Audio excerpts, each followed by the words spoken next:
When I asked about my daughter's wedding, my son-in-law replied, "We got married yesterday. Only special people. No one to embarrass the family." A week later, he sent me a message. "Send me the rent money?" I answered, "Didn't I tell you? I'm glad to have you here. Follow my story until the end and comment the city you're watching from so I can see how far my story has reached." I'm Martin, and at 62 years old, I thought I'd experienced most of life's disappointments. I was wrong. Nothing could have prepared me for the phone call that would shatter everything I believed about being a father. It was a Tuesday morning in October when my neighbor Mrs. Henderson knocked on my door, her face flushed with excitement. She was holding her phone, scrolling through what looked like wedding photos. "Martin, dear, I had no idea Stella was getting married. The photos are absolutely beautiful. You must be so proud." I stared at her, confused. "Wedding photos?" She turned her phone toward me, and there it was. My daughter Stella in a stunning white dress, beaming next to Albert in an expensive tuxedo. The ceremony looked elaborate, held at some upscale venue I didn't recognize. There were at least 50 people in the background, all dressed to the nines, all celebrating what was clearly the wedding of the year. My legs felt weak. When was this taken? Yesterday, according to the Post. Look how radiant she looks. Yesterday. My only daughter had gotten married yesterday, and I knew nothing about it. I thanked Mrs. Henderson somehow, closed the door, and immediately called Stella. It went straight to voicemail. I tried again. Same thing. My hands were shaking as I scrolled through my phone, looking for Albert's number. He answered on the third ring, his voice casual, almost bored. "Oh, hey Martin, what's up?" "What's up?" My voice cracked. "I just found out you and Stella got married yesterday. What's up is that nobody told me my daughter was getting married." There was a pause, then Albert sighed like I was bothering him with something trivial. "Yeah, we got married. It was just a small thing, you know, only special people. We didn't want anyone there who might, well, embarrass the family." Embarrass the family. Those words hit me like a physical blow. I stood there in my kitchen, the same kitchen where I'd made Stella countless breakfasts when she was little, where I'd helped her with homework, where I'd bandaged her scraped knees, and now I was someone who would embarrass her. "Albert, I'm her father. Look, Martin, it's nothing personal. Stella just wanted everything to be perfect, you know. Classy. We had her boss there, my colleagues, people from the country club. It needed to have a certain image. I wasn't good enough for their image. I thought about my small house, my old car, my work clothes hanging in the closet. I'd been a maintenance supervisor at a manufacturing plant for 35 years before retiring. Honest work. Work that had paid for Stella's college, her car, her apartment when she couldn't find a job right after graduation. "Where is Stella? I want to talk to her." "She's sleeping. The honeymoon was exhausting. We went to Napa Valley. Really expensive place. Worth every penny, though. Honeymoon." They'd gone on a honeymoon while I sat at home completely unaware that my daughter had become a married woman. After Albert hung up, I sat in my living room staring at the photos Mrs. Henderson had shown me. I could see them clearly in my mind. Stella looked happy, genuinely happy. But in all those photos, in that crowd of 50 people, her father wasn't there. I started thinking back, trying to understand when things had changed between us. When Stella was growing up, we were close. After her mother died when Stella was 16, it was just the two of us. We had our routines, our inside jokes. She used to call me every week when she first moved out, sometimes just to ask how to cook something or to complain about her job. But then Albert came into the picture 2 years ago. Slowly, the calls became less frequent. When I did see Stella, Albert was always there, steering conversations, making subtle comments about my house needing updates, my car being old, my clothes being unfashionable. I remembered one dinner at their apartment where Albert had laughed at my confusion over their fancy coffee machine. "It's European, Martin. You probably wouldn't understand." Stella had laughed too, but it wasn't a kind laugh. Looking back now, I could see the pattern. The gradual exclusion. The way Albert would change the subject whenever I mentioned family traditions or stories from when Stella was young. The way Stella started agreeing with his opinions about everything, even when they contradicted things she'd believed her whole life. I had become an embarrassment slowly, so gradually that I hadn't noticed it happening. The man who had raised her, who had sacrificed for her, who had loved her unconditionally, was now too beneath their social aspirations to witness her wedding day. The phone rang that evening. It was Stella, finally calling back. "Daddy?" Her voice was small, uncertain. "Stella, I heard you called Albert. I found out about your wedding from Mrs. Henderson. She saw photos on social media."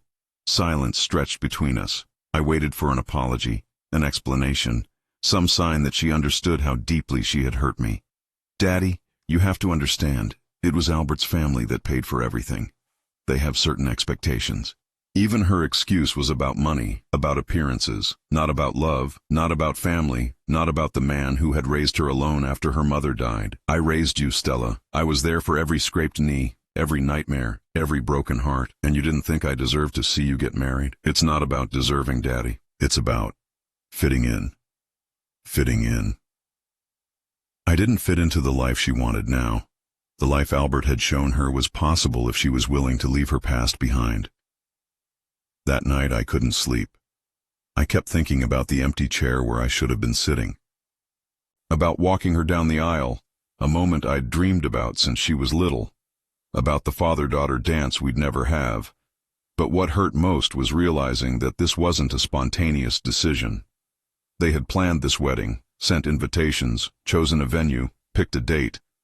Through all of that planning, at no point had my daughter thought her father should be there. I was no longer part of her special moments. I had become the embarrassing secret she kept hidden from her new life. As I lay in bed that night, something shifted inside me. The hurt was still there, raw and deep, but underneath it something else was growing. A quiet realization that if I didn't matter enough to be at her wedding, maybe I needed to reconsider just how much she should matter in my life. I had no idea that within a week I would discover just how little I truly meant to the daughter I had loved unconditionally for 28 years. The text message came 7 days after I learned about the wedding. 7 days of sleepless nights and a hollow feeling in my chest that wouldn't go away. I was sitting at my kitchen table drinking coffee and trying to focus on the morning news when my phone buzzed.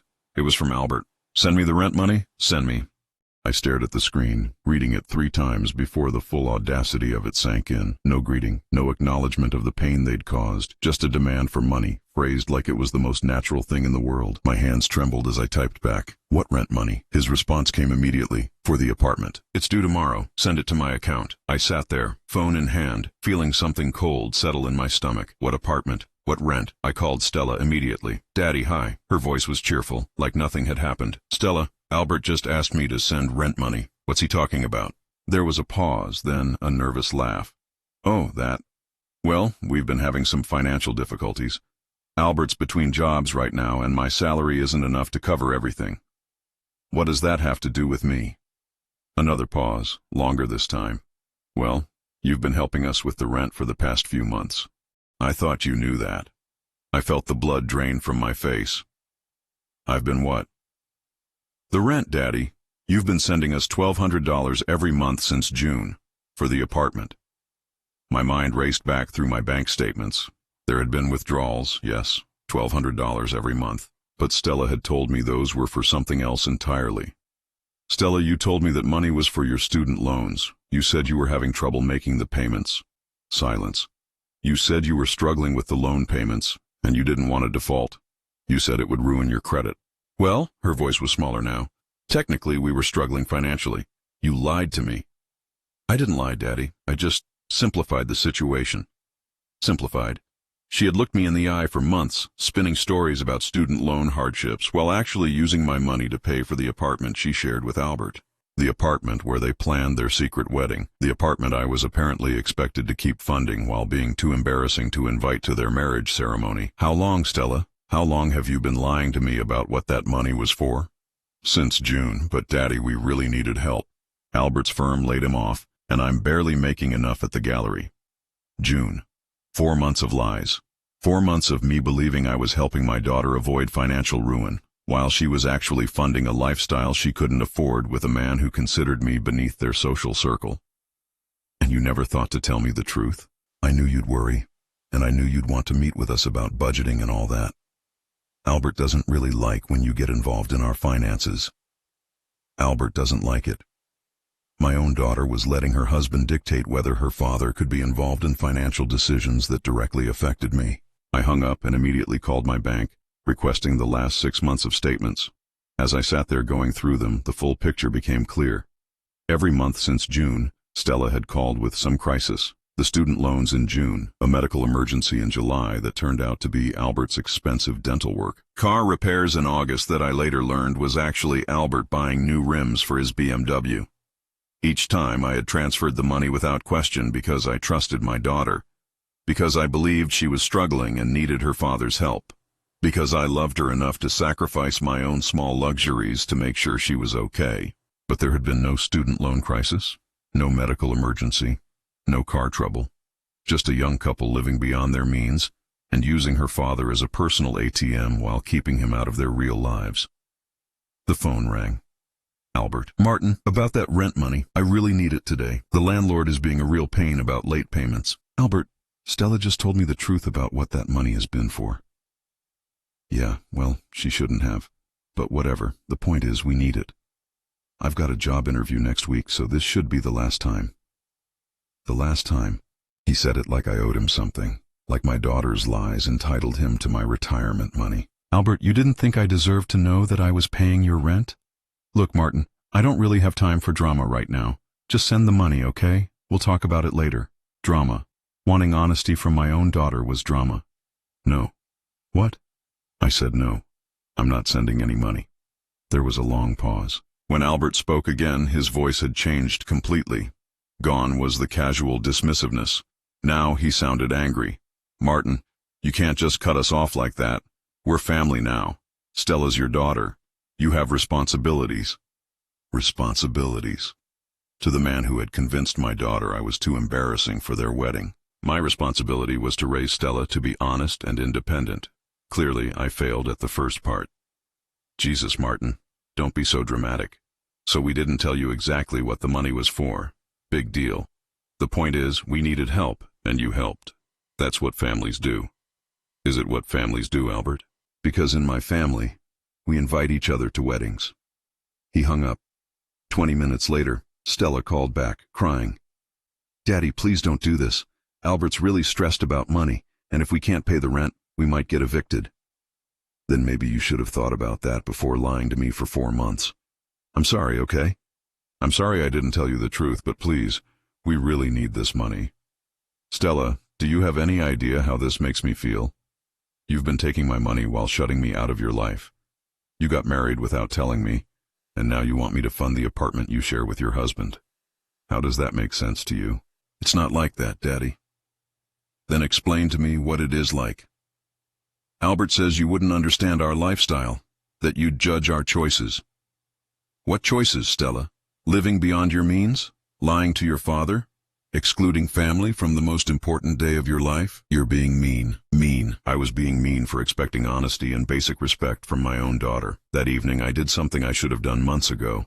I went through every transaction, every lie, every manipulation. The money I'd sent wasn't just for rent. There had been other requests, always framed as emergencies or necessities. $300 for groceries that I later realized was their weekly wine budget. $500 for utilities during a month when I later learned they'd taken a weekend trip to the mountains.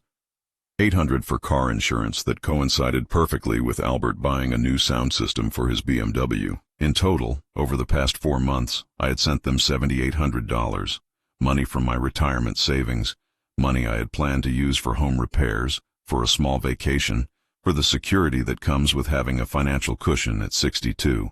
Instead, I had funded their lifestyle while being deemed unworthy of their honesty or their celebration. As I sat there with the bank statement spread across my kitchen table, I realized something that made my stomach turn. This wasn't just about money. This was about control. They had trained me to be their financial safety net while keeping me emotionally isolated. I was good enough to solve their problems, but not good enough to share their joy. The next morning, Albert sent another text. Martin, seriously, send the money. We'll get evicted. I stared at that message for a long time. Then I typed back 5 words that would change everything. I didn't tell you what. Albert called me 3 times after I sent that cryptic message. I didn't answer. I needed time to think, to process what I was about to discover about my daughter and her husband. What I found out over the next few days would destroy whatever remained of my illusions about the family I thought I knew. It started with Mrs. Henderson again. She knocked on my door that Thursday afternoon, practically bouncing with excitement. "Martin, I hope you don't mind, but I showed my sister Carol the wedding photos. She's been asking about you since she heard Stella got married. She wants to know if you have more pictures from the ceremony." "I don't have any pictures, Mrs. Henderson." Her face fell. "Oh, well, maybe Stella hasn't shared them with you yet. But Martin, I have to say, that venue must have cost a fortune. The Grandview Estate. That's where the mayor's daughter got married last year. I heard it's $20,000 just to book the place. $20,000. Just for the venue. I felt sick. And the flowers," she continued, oblivious to my discomfort. "I've never seen arrangements like that. Those white orchids. They must have cost thousands. And did you see how many people were there?" Carol counted at least 60 guests in the background of one photo. 60 guests. A $20,000 venue. Orchid arrangements worth thousands. This wasn't the small, intimate ceremony Albert had described. This was an elaborate, expensive wedding that someone had paid for while I sat at home, completely unaware it was happening. After Mrs. Henderson left, I did something I hadn't done since Stella was a teenager, sneaking out at night. I started investigating. I found Stella's Instagram account, which she had never shared with me. The wedding photos were all there, posted for the world to see. The caption under the main photo read, "The most perfect day with my perfect husband and our perfect families. So grateful for everyone who made this magical day possible. Our perfect families." I scrolled through the comments, looking for some mention of me, some explanation for why the bride's father wasn't in any photos. Instead, I found comments from people I didn't recognize. People praising the elegant affair and asking about the gorgeous venue. One comment stood out. "Albert, your parents threw the wedding of the century. Your mom's planning skills are incredible." Albert's parents had paid for the wedding, the same parents who, according to Albert, had certain expectations about who should be invited. The same parents who had apparently decided that Stella's father didn't meet their standards. I kept scrolling through Stella's social media, going back months. What I found painted a picture of a life I didn't recognize. Photos of expensive dinners, weekend trips to wine country, shopping sprees at high-end stores, and in many of the photos there were other people. Albert's colleagues, his family, Stella's new friends from what she called her gallery crowd. In one photo from 2 months ago, Stella was at what looked like an expensive restaurant with Albert's parents. The caption read, "So lucky to have such amazing in-laws who treat me like their own daughter, like their own daughter." While I was sending rent money for an apartment I thought she couldn't afford, she was being treated like a daughter by Albert's family. The family that had money for elaborate weddings and expensive dinners, but had somehow decided that the man who actually raised her wasn't worthy of inclusion. That evening, I called my neighbor Jim, whose son worked at the same gallery where Stella claimed to be barely making ends meet. "Hey Jim, I hope you don't mind me asking, but how's business at that art gallery downtown? The one where Stella works?" "Oh, it's doing great. My son says they've been incredibly busy. Great location, wealthy clientele. Stella's doing really well there too, from what I hear. Management track, good salary. My son mentioned she's making close to $60,000 a year now. $60,000 a year. That was more than I had made in my last few years before retirement, and yet she had been telling me she could barely afford her student loan payments." I hung up and immediately went to my computer. If Stella was making $60,000 a year and Albert had been between jobs for only a few months, how were they unable to afford $1,200 in rent? The answer came when I decided to drive past their apartment building the next morning. I had never actually seen where they lived. When I got there, I understood everything. It wasn't just an apartment, it was a luxury complex in the most expensive part of town, the kind of place with a doorman, valet parking, and rent that probably started at $3,000 a month. I sat in my car staring at the building, realizing that my $1,200 wasn't covering their rent. It was probably covering less than half of it. They weren't struggling to survive. They were struggling to maintain a lifestyle that was far above their means, and they had decided that I should help fund it while being kept ignorant of the truth. That afternoon, I got a call from Stella. Her voice was strained, worried. "Daddy, Albert told me you're being difficult about the rent money." "What did you mean when you said you didn't tell him something?" "I meant that there are things about my finances that you and Albert don't know." "What kind of things?" "The kind of things that might surprise you." There was a long pause. "Daddy, you're scaring me. Are you okay? Are you having money problems?" "Money problems?" She was worried that I might not be able to continue funding their lifestyle. Stella, I want you to answer something honestly. How much is your rent? Another pause. Why do you want to know that? Because I've been paying what I thought was your rent for 4 months, and I think I deserve to know what I'm actually paying for. Daddy, it's complicated. It's a simple question, Stella. How much do you pay in rent every month? $2,800. My heart sank. I had been sending them $1,200 toward a $2,800 apartment.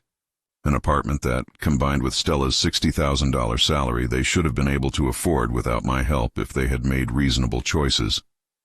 And Albert? What happened to his job? He's between positions right now.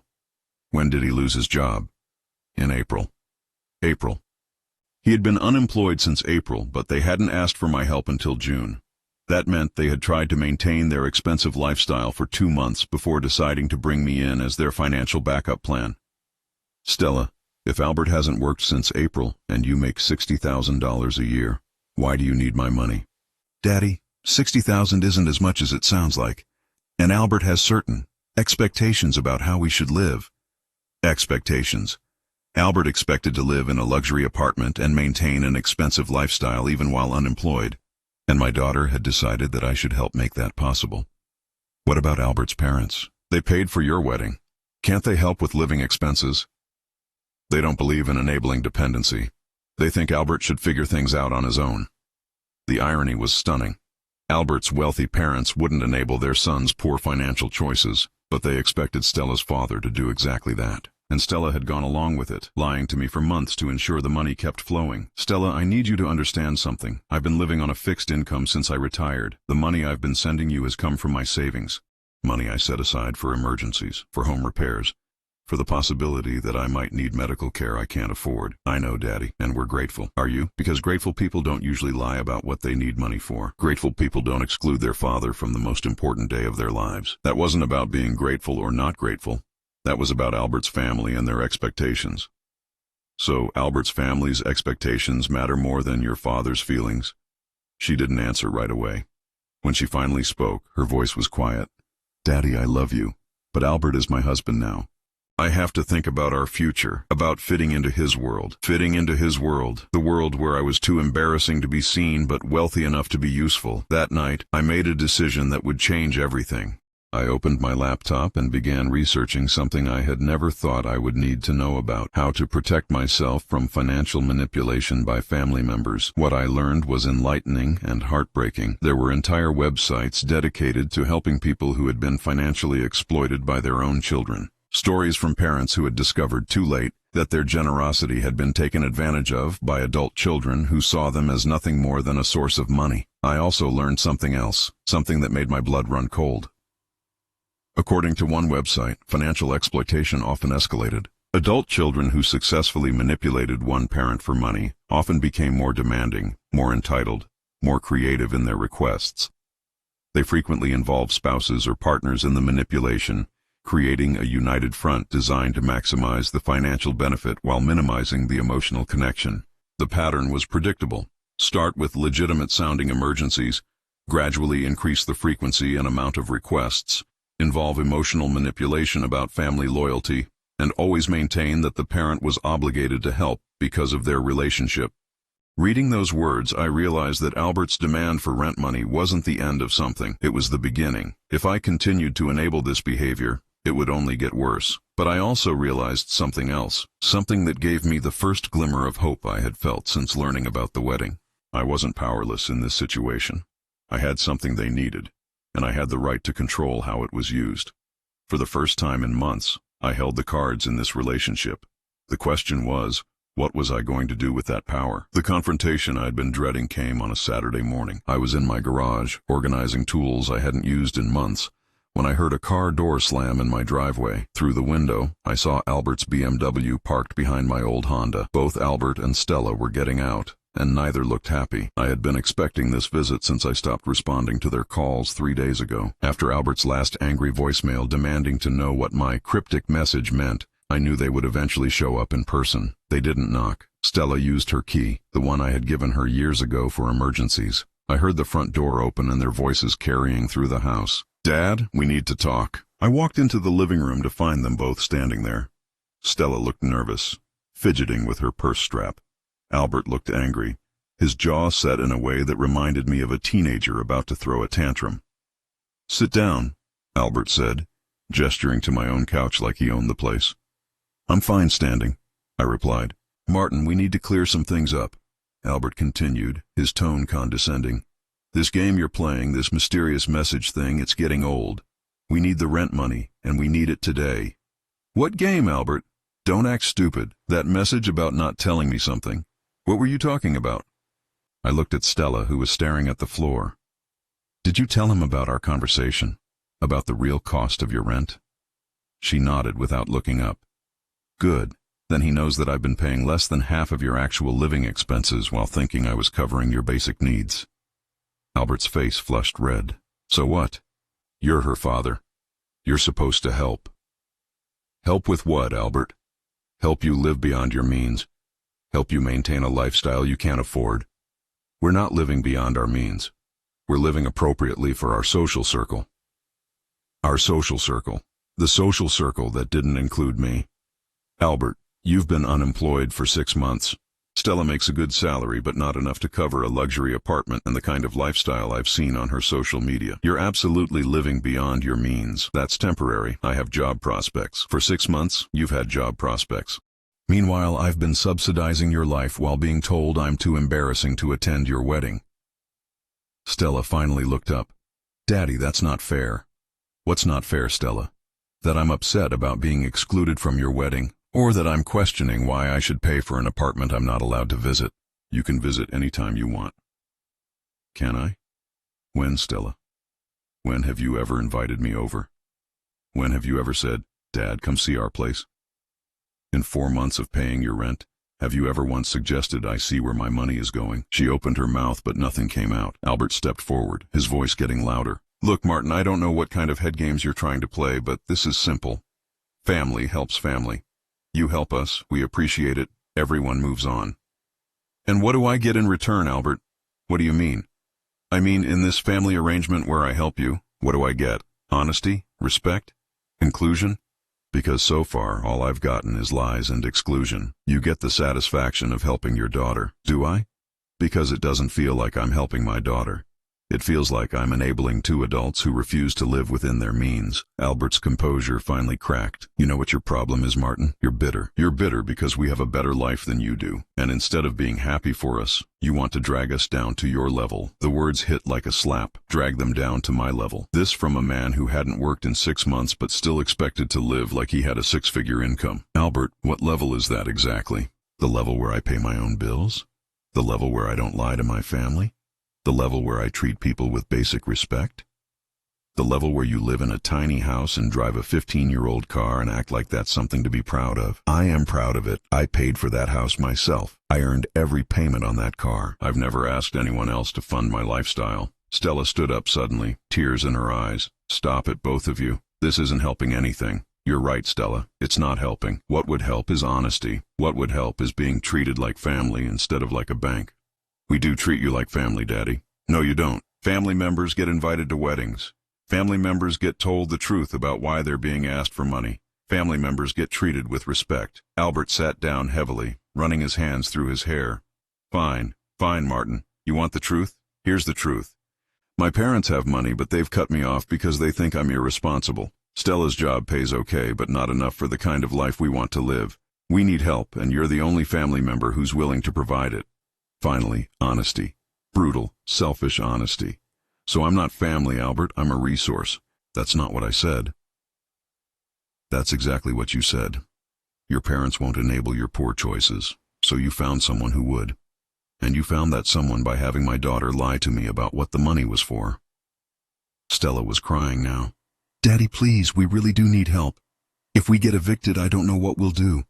"You'll do what every other couple does when they can't afford their lifestyle. You'll find a cheaper place to live." "We can't do that. Albert's job prospects depend on maintaining a certain image." "What job prospects, Stella? He's been unemployed for 6 months. Clearly the image isn't working." Albert stood up abruptly. "I don't have to listen to this from someone who doesn't understand how the professional world works."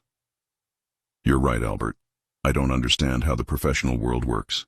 In my world, when you can't afford something, you don't buy it. When you need help, you ask honestly. When someone helps you, you treat them with respect. Your world is small, Martin. Maybe it is, but at least it's honest. They left 20 minutes later, after Albert made several more demands for money and Stella made several more tearful pleas about their desperate situation.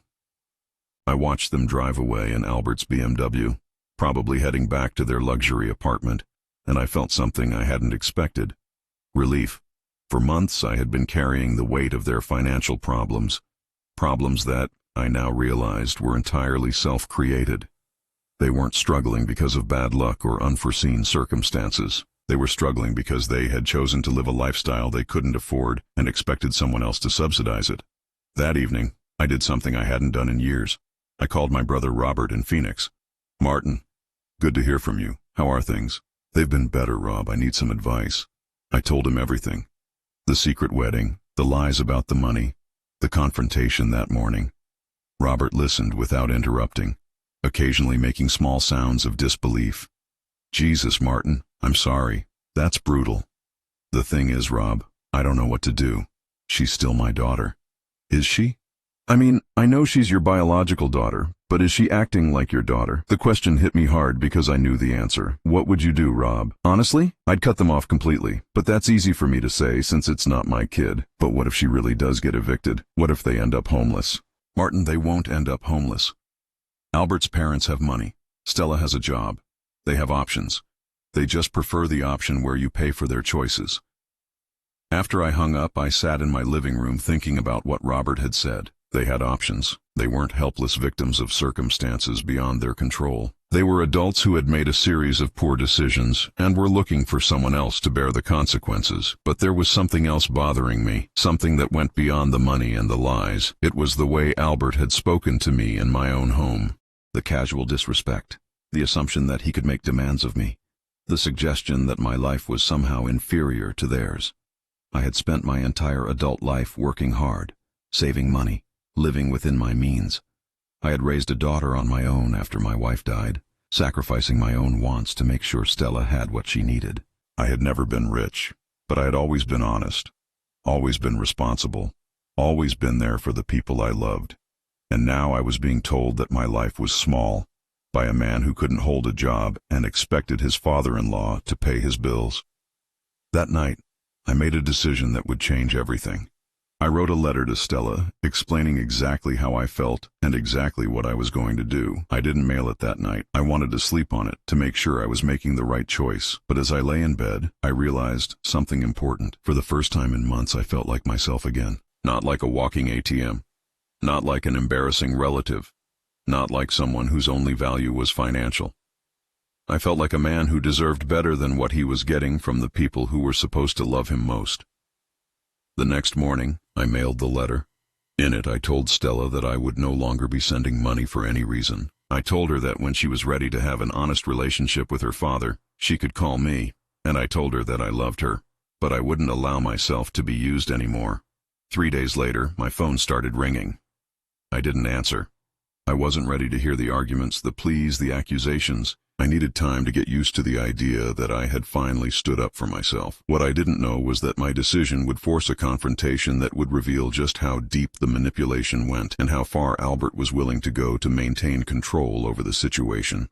I was about to discover that the rent money was just the beginning of what they had planned for me. The pounding on my door started at 7:30 on a Thursday morning, 2 weeks after I had sent the letter cutting off all financial support.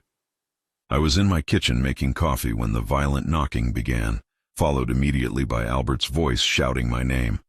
"Martin, open this door. We need to talk." I looked through the peephole and saw both of them standing on my porch.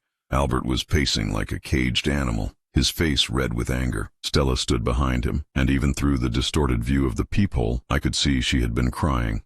I opened the door, but didn't invite them in. "We got your letter," Albert said immediately, waving the envelope in my face. "What the hell is this supposed to mean?" "It means exactly what it says, Albert. I'm not sending any more money." You can't just cut us off like that. Actually, I can. It's my money. Stella stepped forward, her voice breaking. Daddy, please. We're about to lose everything. Everything meaning what, Stella? Your luxury apartment? Your expensive lifestyle? Our home, Daddy. We're going to lose our home. It's not your home if you can't afford it without someone else paying the bills. Albert pushed past me into my house without being invited. We need to settle this like adults, Martin. Get out of my house, Albert. Not until we work this out. He sat down on my couch like he owned it. Look, I get that you're upset about the wedding thing. Fine. We should have handled that differently. But this financial tantrum of yours needs to stop. Financial tantrum, as if expecting honesty and respect from my own daughter was childish behavior. Albert, I want you to leave. Now. I'm not leaving until you agree to keep helping us. Stella is your daughter. You have an obligation. My obligation was to raise her to be an independent, honest adult. Clearly, I failed. Stella started crying harder. Daddy, how can you say that? Because it's true, Stella. An honest adult doesn't lie to her father for months about why she needs money. An independent adult doesn't expect someone else to subsidize her lifestyle. Albert stood up, his face getting redder. You know what your problem is, Martin? You're jealous. You're jealous because we have opportunities you never had. What opportunities, Albert? The opportunity to live beyond your means? The opportunity to lie to family? The opportunity to be supported by someone else's retirement savings? The opportunity to be part of something bigger than this? He gestured around my small living room. The opportunity to matter. I do matter, Albert. Just not to you. You matter as Stella's father. That comes with responsibilities. It also comes with rights. The right to honesty, the right to respect, the right to be included in my daughter's life. You were included. You're being included right now. I'm being included in your financial problems. I wasn't included in your wedding, your celebrations, your actual life. I'm only included when you need something. Stella wiped her eyes and looked directly at me. Daddy, if you don't help us, we're going to be evicted next week. Then you'll need to find somewhere else to live. We can't afford anywhere else. You can't afford where you're living now, Stella. That's the problem. Albert started pacing again. This is ridiculous. Martin, you're retired. You're living alone in a house that's too big for you. You don't have major expenses. You can afford to help us. Whether I can afford it isn't the point. Then what is the point? The point is that I shouldn't have to. She's your daughter, and you're her husband. Taking care of her is your job now, not mine. Albert's voice got louder. You're being selfish. I'm being selfish? I've sent you over $7,000 in 4 months while being lied to about what it was for. I've been excluded from the most important day of my daughter's life. I've been treated like an embarrassment and an ATM, and I'm the selfish one. You're her father. Fathers help their children. Fathers help their children when they need help. You don't need help, Albert. You need enablement. There's a difference. Stella sat down heavily, putting her head in her hands. I don't understand why you're being so cruel. Cruel? Stella, what's cruel is lying to your father for months. What's cruel is excluding him from your wedding. What's cruel is treating him like he exists only to solve your problems. I never treated you like that. Then explain to me why I haven't been invited to your apartment. Explain why you never call just to talk. Explain why the only time I hear from you is when you need money. She couldn't answer because we both knew the truth. Albert stopped pacing and turned to face me directly. Fine. You want to play hardball? Let's talk about what happens when you get old, Martin. Really old. When you need help with things you can't do anymore. Who do you think is going to take care of you? The threat was barely veiled. Help us now, or don't expect help when you need it. Are you threatening me, Albert? I'm explaining reality. Family relationships are reciprocal. You help us now, we help you later. And if I don't help you now, then you'll find out how lonely it gets when you're old and have no family who cares about you. Stella looked up sharply. Albert, don't say things like that. But Albert wasn't backing down. It's the truth, Stella. He wants to abandon us when we need help. Fine. But he shouldn't expect us to be there when he needs help. I felt something cold settle in my chest. This wasn't just about money anymore. This was about power, about control, about Albert trying to ensure that I would remain their financial resource by threatening to isolate me completely if I didn't comply. Albert, are you saying that my relationship with my daughter depends on whether I continue to pay your bills? I'm saying that relationships require give and take. So far, you've been taking more than you've been giving. What have I been taking? The satisfaction of helping family. The knowledge that you're contributing to our success. Your success? Albert, you've been unemployed for 6 months. You're about to be evicted. What success are you talking about? His face turned purple with rage. You don't understand anything about building a life, do you? You've lived small your whole life. Small house, small job, small ambitions. We're trying to build something bigger. You're trying to build something with other people's money. We're trying to build something that will last. By lying and manipulating people who love you. By doing what we have to do to succeed. I looked at Stella, hoping to see some sign that she disagreed with Albert's approach, some indication that she understood how wrong this all was. Instead, I saw her nodding along with his words. Stella, do you agree with Albert? Do you think lying to me was justified? She was quiet for a long moment. When she finally spoke, her voice was small, but clear.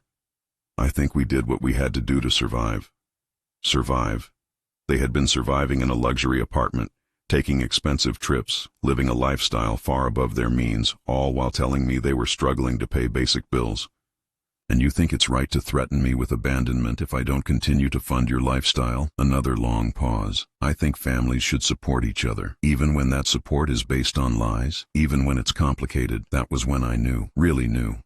This wasn't a temporary situation brought on by Albert's unemployment. This wasn't a desperate young couple making poor choices under pressure. This was a calculated long-term strategy to use me as their financial safety net while keeping me emotionally isolated.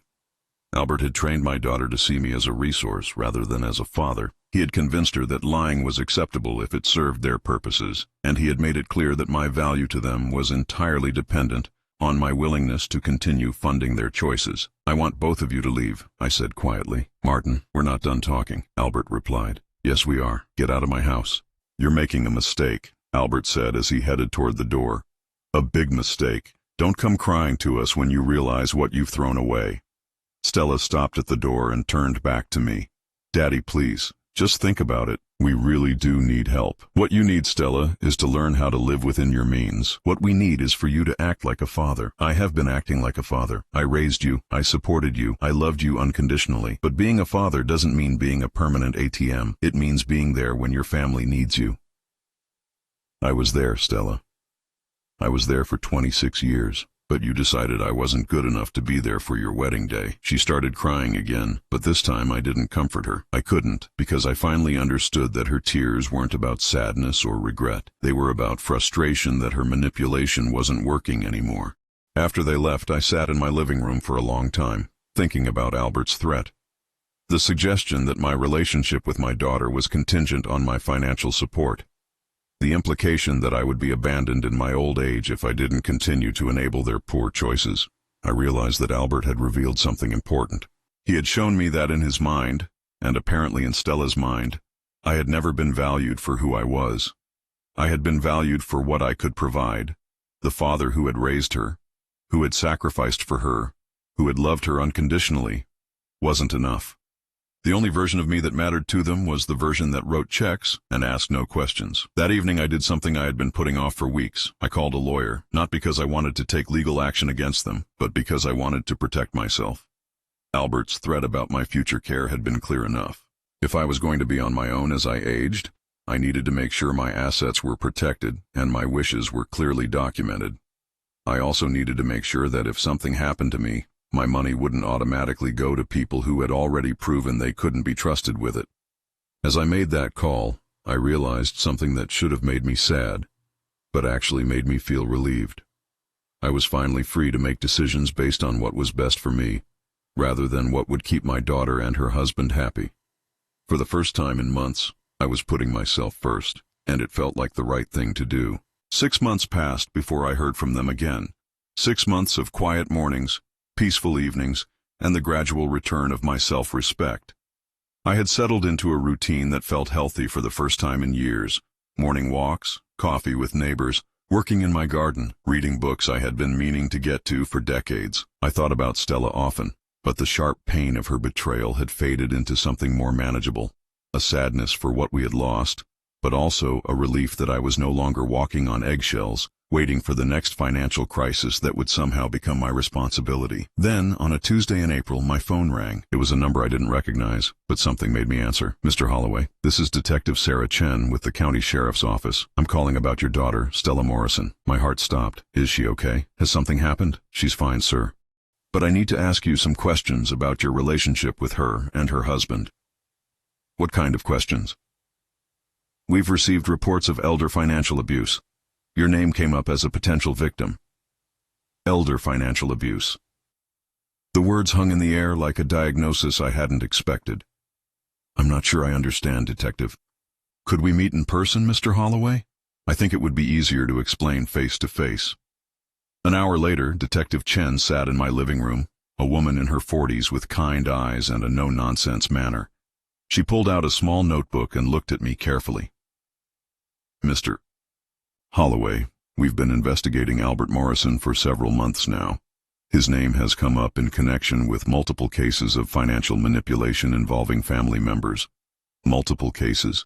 His previous girlfriend's grandmother, his ex-wife's father. A pattern of targeting older family members for financial support through manipulation and emotional blackmail." I felt sick. "How many people?" "At least 4 that we know of. The amounts range from $5,000 to over $30,000. In each case, the victims were told elaborate stories about temporary financial hardships, medical emergencies, or business opportunities. $30,000. I had thought my $7,800 was bad enough. The reason I'm here, Mr. Holloway, is that your daughter contacted our office 3 weeks ago." "Stella called you?" "She came in person. She wanted to report that her husband had been financially abusing you without her knowledge." I blinked, trying to process what I was hearing. "Without her knowledge?" "According to your daughter, she recently discovered that Albert had been lying to her about your financial contributions. She claims she thought you were helping with small amounts for groceries and utilities, not paying substantial portions of their rent and living expenses." "That's not true." Detective Chen looked up from her notebook. "Can you explain?" "Stella knew exactly what I was paying and why. She's the one who asked for the money. She's the one who lied about what it was for." "Are you certain about that?" "I have bank records. I have text messages. Stella called me directly every month to ask for money. She gave me detailed stories about student loans and medical expenses and car repairs. Albert was often right there when she made the calls." Detective Chen made notes. "Do you still have those text messages?" "Some of them." "Mr. Holloway, I need to tell you something else. Your daughter is filing for divorce." The room seemed to tilt slightly. "Divorce?" "She filed papers last week. She's claiming that Albert manipulated her into participating in financial fraud against you, and that she's willing to testify against him if charges are filed." I sat back in my chair, trying to understand what was happening. Stella was divorcing Albert and claiming he had manipulated her into lying to me. But I knew that wasn't true. I had spoken directly with Stella every time money changed hands. "Detective, I need you to understand something. My daughter was a willing participant in this. She wasn't manipulated. She was a partner. Are you willing to make a formal statement to that effect?" "I am." Detective Chen closed her notebook. "Mr. Holloway, I have to ask, do you want to press charges?" The question hung in the air. Did I want to press charges against my own daughter? Against the girl I had raised, loved, sacrificed for? Can I think about it?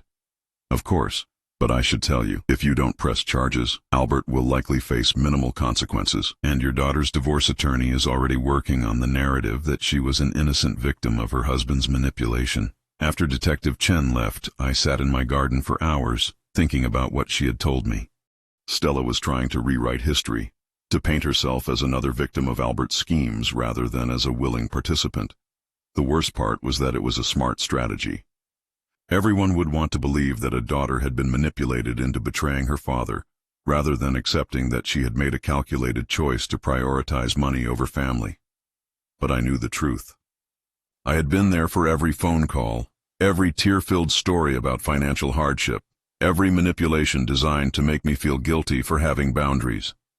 Stella hadn't been Albert's victim. She had been his partner. 3 days later, Stella called me directly. "Daddy? It's me." Her voice was small, uncertain, nothing like the confident woman who had demanded rent money and dismissed my hurt feelings about the wedding. "Hello, Stella. I need to see you. There are things I need to explain." "I think you've explained enough. Please, Daddy, just give me one chance to tell you what really happened." Against my better judgment, I agreed to meet her. Not at my house, not at a restaurant, but at a park where we could talk privately without the pressure of an intimate setting. She was waiting when I arrived, sitting on a bench near the pond where I used to bring her to feed ducks when she was little. She looked thinner than I remembered, older somehow. "Thank you for coming," she said as I sat down beside her. "What did you want to tell me, Stella?" "I want you to know that I never meant for things to go as far as they did." "How far did you mean for them to go?" "I thought it would just be temporary. A few months of help while Albert found a new job." "And the lies about what the money was for?" "Albert said you'd be more likely to help if you thought it was for something responsible like student loans. So you decided to lie to me." "I decided to make it easier for you to say yes." "Easier for me, or easier for you?" She was quiet for a moment. "Easier for me." Finally, honesty. "Stella, the detective told me you're filing for divorce." "I am, Albert. He's not who I thought he was." "What changed your mind?" "I found out about the other families, the other people he'd done this to." "And that bothered you?" "Of course it bothered me." "But doing it to your own father didn't bother you?" She started crying. "Daddy, I was wrong. I know I was wrong. But Albert made it seem like it was normal, like all families helped each other this way." "By lying?" "By doing whatever was necessary." "Stella, do you understand that what you did to me wasn't love? It wasn't family support. It was manipulation. I know that now. Do you? Because you're sitting here telling me that Albert made you do it. But I was there for every conversation. I heard your voice making every request. I saw your tears when I hesitated. That wasn't Albert manipulating you. That was you manipulating me." She cried harder. "I know, I'm sorry. I'm so sorry. Are you sorry that you did it? Or are you sorry that it didn't work? I'm sorry that I hurt you. Are you sorry that you lied to me?" A longer pause. "Yes." "Are you sorry that you excluded me from your wedding?" "Yes." "Are you sorry that you treated me like an ATM instead of like your father?" "Yes." "Then why, Stella, are you telling the police that Albert manipulated you into doing all of this?" She wiped her eyes. "Because I need to protect myself." There it was, the truth behind the tears and the apologies. She wasn't sorry for what she had done to me. She was sorry for the consequences she was facing, and she was willing to throw Albert under the bus to avoid them. "Stella, I want you to listen to me very carefully. I'm not going to press charges against you or Albert." Her face lit up with relief. "But," I continued, "I'm also not going to lie to protect you. If the police ask me what happened, I'm going to tell them the truth. The whole truth." "Daddy, please. If you tell them I was involved, I could lose my job. I could lose everything. You should have thought about that before you decided to lie to your father for months. Please, I'm begging you." "Stella, you made choices, adult choices.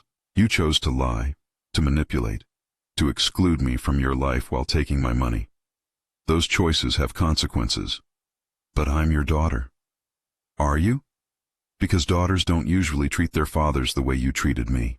She stared at me, and I saw something in her eyes I had never seen before. Fear, real fear that she might actually have to face the consequences of her actions without someone else stepping in to protect her. "What do you want from me?" she asked finally. "I don't want anything from you, Stella. I want you to take responsibility for what you did and figure out how to live with it." "And then what? Do we try to rebuild our relationship?" I looked at her sitting there, still trying to negotiate her way out of accountability, and I realized something important. The daughter I had raised, the one I had loved unconditionally, was gone. Maybe she had never really existed at all. "I don't know, Stella. That depends on who you decide to become." 6 months later, I heard through neighbors that Albert had pleaded guilty to elder fraud charges and received probation and restitution orders. Stella had avoided criminal charges but lost her job when the investigation became public. They had both moved away, separately. Albert back to his parents' house, Stella to an apartment across town that she could actually afford on her reduced income. I never heard from either of them again, but I did hear something else. Mrs. Henderson told me that her niece, who worked at a legal aid clinic, had mentioned a young woman who had come in seeking help with bankruptcy proceedings. A woman who had learned too late that the lifestyle she thought she deserved had cost her everything that actually mattered. I felt sad when I heard that, not because I wanted to help, but because I realized that some lessons can only be learned the hard way. As for me, I found something I hadn't expected. Peace. Real peace. The kind that comes from knowing you've stood up for yourself, set appropriate boundaries, and refused to be used by people who should have loved you better. I started volunteering at a senior center, helping other older adults navigate family financial issues. I made new friends, people who valued my company rather than my bank account. I traveled a little, something I hadn't been able to afford when I was funding someone else's lifestyle. Most importantly, I learned that family isn't about blood or obligation. It's about mutual respect, honesty, and genuine care for each other's well-being. I have that now, with the people I've chosen to be my family. People who would never dream of lying to me or using me or excluding me from their important moments. I'm 63 now, and for the first time in years, I'm genuinely happy. Not because I have everything I want, but because I finally have something I had lost: my self-respect. Sometimes the best thing you can do for someone you love is to stop enabling them to hurt you. Sometimes the kindest thing you can do is to let them face the consequences of their choices. And sometimes the family you build is better than the family you were born into. I learned all of that the hard way, but I learned it. And that knowledge, painful as it was to acquire, has given me something invaluable: the freedom to live the rest of my life on my own terms. That freedom is worth more than any amount of money I ever gave away. Now I'm curious about you who listened to my story. What would you do if you were in my place? Have you ever been through something similar? Comment below. And meanwhile, I'm leaving on the final screen 2 other stories that are channel favorites, and they will definitely surprise you. Thank you for watching until here.